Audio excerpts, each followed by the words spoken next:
Essentiel, le podcast qui donne la parole à des entrepreneurs pas comme les autres. Des entrepreneurs qui ont mis l'humain au centre de leur projet. Pour vous faire découvrir leurs actions en faveur d'un monde plus durable et plus responsable, nous avons décidé de leur donner la parole.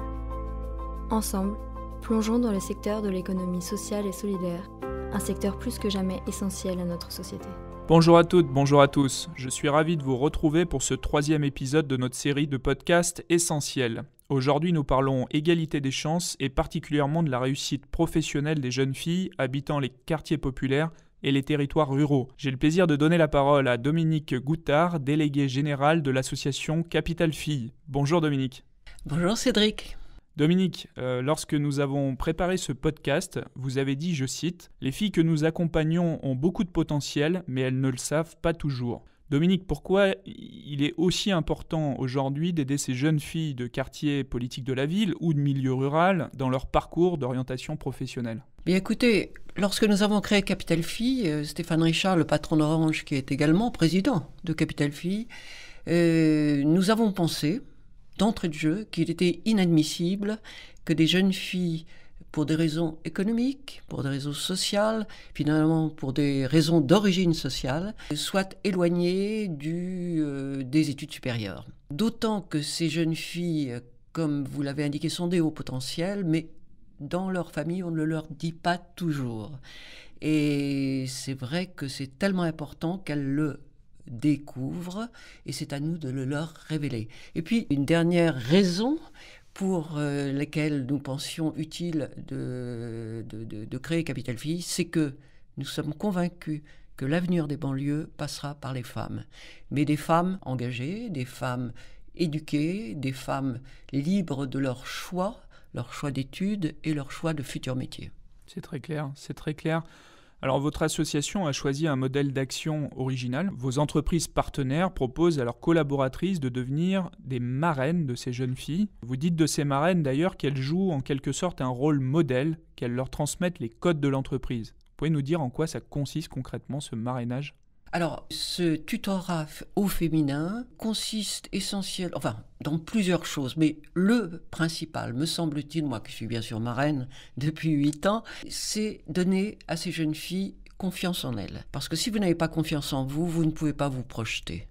Donc, avoir confiance en soi, avoir confiance dans son propre avenir, comprendre que les entreprises que nous sommes sont bienveillantes et sont accueillantes, mais que nous ne sommes pas des mécènes.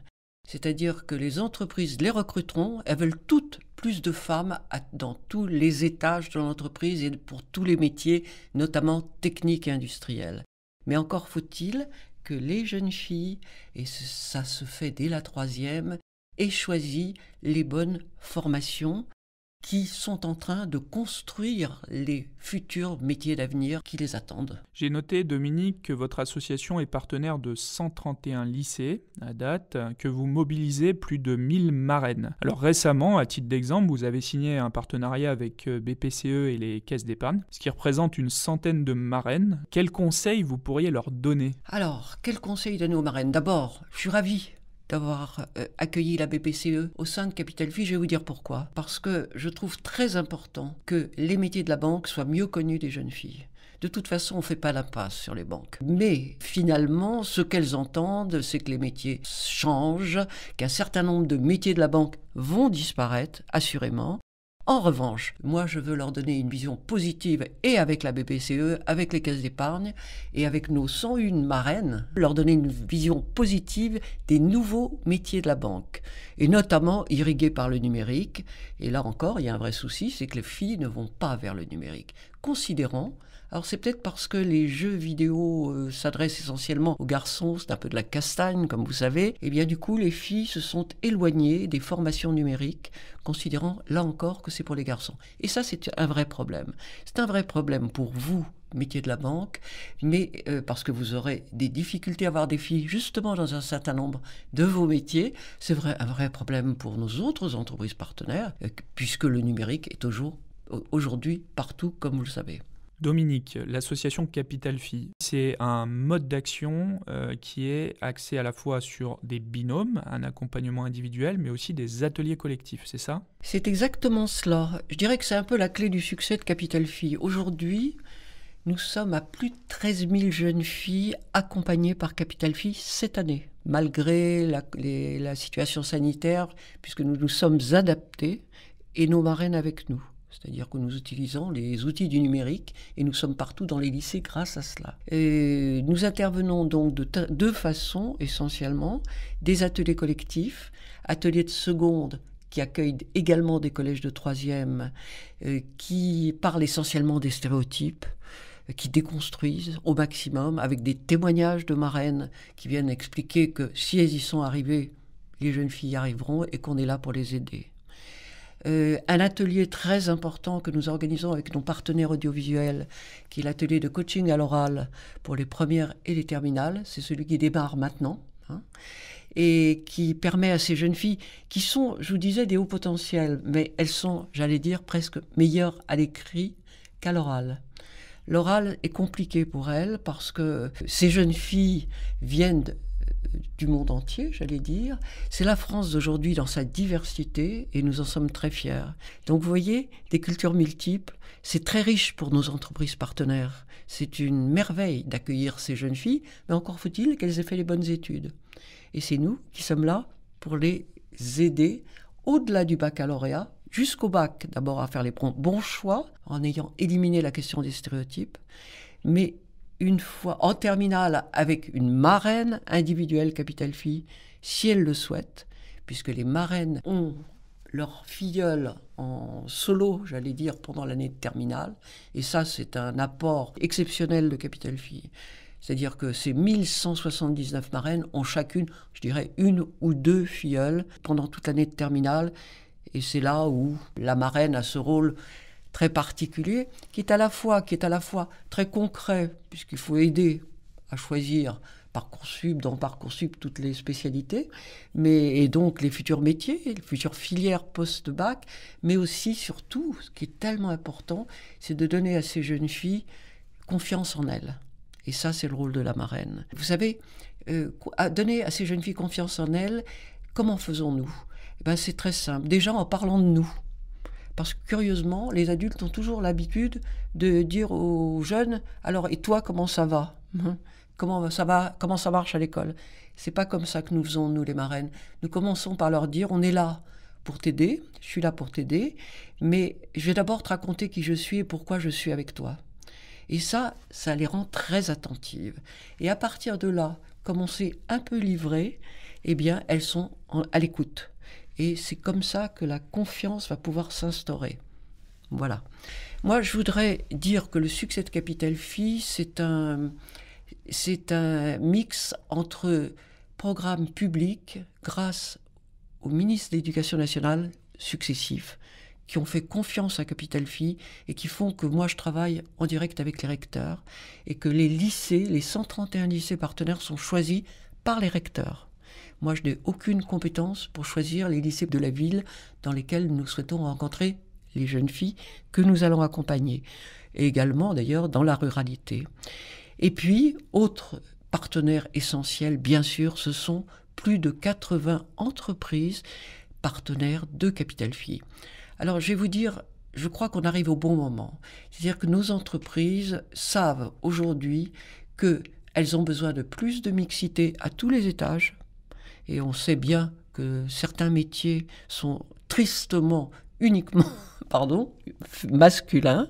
Pourquoi ? C'est parce que les filles ne les ont pas choisis. Complètement. C'est un constat que nous faisons également, que nous faisons dans un domaine qui nous est cher en caisse d'épargne, puisque nous sommes engagés depuis plus de 10 ans en faveur de l'entrepreneuriat féminin. Et on constate notamment que la part de femmes entrepreneurs dans le domaine des startups, des nouvelles technologies est très très faible, moins de 10%, moins d'une entreprise qui se crée dans ce secteur de l'innovation technologique est le fait d'une femme. Et plus globalement, les femmes sont sous-représentées en matière d'entrepreneuriat féminin. Dominique, votre association, évidemment, a cette vocation de lutter contre les stéréotypes, de mettre en avant des rôles modèles là où les jeunes filles ne les attendent pas forcément, voilà, sur des sujets qui sont plutôt à connotation masculine. Mais on voit que tout ça prend du temps, c'est compliqué, vous partagez ? Oui, totalement, et c'est un peu déprimant pour vous dire la vérité, parce que quand on voit que ces jeunes filles ont été élevées dans des univers mixtes, je dirais presque depuis le biberon, le jour où elles décident de leur propre choix de filière de formation, elles pensent filière garçon, filière fille. C'est incompréhensible. Je pense que en fait, on est tous très responsables. Nous, les adultes, je crois, avons des stéréotypes en tête comme ces jeunes filles. Et c'est effectivement nous qui transmettons des visions, des références qui sont féminines ou masculines quand on pense métier. C'est une catastrophe et je demande à toutes nos marraines qui sont formées, toutes nos marraines sont formées, elles ont une formation Greta.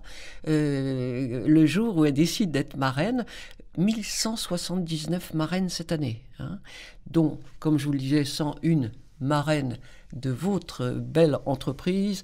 Qu'est-ce qu'on peut attendre de nos marraines ? C'est notamment qu'elles déconstruisent ces stéréotypes pour ces jeunes filles. Déconstruire, ça, c'est pas une évidence. Mais quand on leur explique, elles le comprennent. Et on a un atelier qui est très, très performant pour ce faire, pour les secondes et les collégiennes de 3e, qui notamment est vraiment axé sur les stéréotypes. Et c'est nos marraines qui interviennent, et ça partout en France. Vous avez parlé des 131 lycées. Eh bien, dans 131 lycées, nous avons ces ateliers de seconde qui s'adressent également aux 3e, où on leur parle des stéréotypes ou des marraines d'activités différentes, et notamment dans des métiers auxquels les jeunes filles ne penseraient pas, viennent raconter leur expérience. Et vous parliez de rôle modèle. J'y crois beaucoup. Vous savez, quand on est une adolescente, on veut ressembler non pas à M. de Gaulle, pour lequel nous avons tous beaucoup d'admiration, mais plutôt à Simone Veil. C'est-à-dire ce sont des rôles modèles au féminin. Et c'est vrai que nous, les marraines, je le dis sans aucune modestie parce que c'est une réalité, nous sommes leur modèle. Et il faut que nous le méritions. Et c'est ce que nous essayons de faire au mieux. Et une très bonne nouvelle, c'est que les jeunes filles accompagnées par une marraine capitale fille réussissent mieux le baccalauréat. Je ne parle pas de celui de l'année dernière, mais depuis 8 ans, que la moyenne nationale. Imaginez, alors même que nous sommes dans des établissements professionnels, technologiques et filière générale. Professionnel et technologique, ça a du sens. Ça veut dire, vous savez, qu'il y a moins de réussite au bac. Nous sommes à 92,5% et en moyenne depuis plusieurs années de réussite au baccalauréat, alors que la moyenne nationale, toute filière confondue, c'est 88,5%. Mais ça, Dominique, ça prouve la qualité de l'action de votre association. Alors, vous avez un peu parlé de vous en disant que vous ne veniez pas nécessairement en tout cas durant votre enfance, d'un milieu mixte, comme vous dites. Et pourtant, alors, vous êtes vous-même une entrepreneur, n'est-ce pas, à l'origine. Qu'est-ce qui vous a donné envie de vous investir dans cette mission en faveur de l'égalité des chances ? Très rapidement, je vous dirais que c'est un peu dans mes gènes. Il se trouve que je viens moi-même d'une famille d'immigrés, de père et de mère. Et je sais ce que l'immigration, quand on arrive dans notre beau pays, qu'est la France, eh bien l'immigration est une chose très difficile. Et si mes parents n'ont pas pu faire d'études supérieures, mais se sont donné le mal nécessaire pour que les 4 filles fassent des études supérieures, c'est parce qu'ils ont compris qu'eux étaient bloqués par le fait qu'ils n'avaient pas eu les grands concours qui mènent aux grandes fonctions. Donc ça, c'est quelque chose que j'ai dans mes gènes, que j'ai compris très vite quand j'étais étudiante. Et c'est la raison pour laquelle, au fond, tous les programmes que j'ai mis en œuvre en tant qu'entrepreneuse, parce que ce sont des programmes que j'imagine, Capital Fille, je l'ai créé, je l'ai imaginé, mais c'est vrai de la Fondation Garches, c'est vrai pour le handicap moteur, c'est vrai d'autres programmes. Eh bien, ils ont tous une constante, ce sont des programmes d'intérêt général. C'est ça qui me motive et je pense que les entreprises en ont besoin. Les entreprises ont besoin de sens, de mission. Aujourd'hui, elles sont assumées. Il y a les fameux statuts d'entreprise à mission. Il y a la loi Pacte. Et je peux vous dire que Capital Phi est plébiscité par plusieurs d'entre elles comme exemple de leur engagement en faveur de la société. Bon, assez parlé de moi, mais c'est vraiment quelque chose qui m'a beaucoup motivée. Et les filles des banlieues, vous n'imaginez pas comme elles sont passionnantes. Elles sont multiculturelles, elles parlent plusieurs langues, elles sont modestes, et c'est à nous de les révéler et de les aider à se révéler. Merci Dominique, le moment de conclure est arrivé. Vous nous avez fait partager à la fois cet exemple inspirant d'action d'intérêt général, également votre parcours qui en soi constitue un rôle modèle. Je vous remercie de nous avoir accordé du temps, Dominique.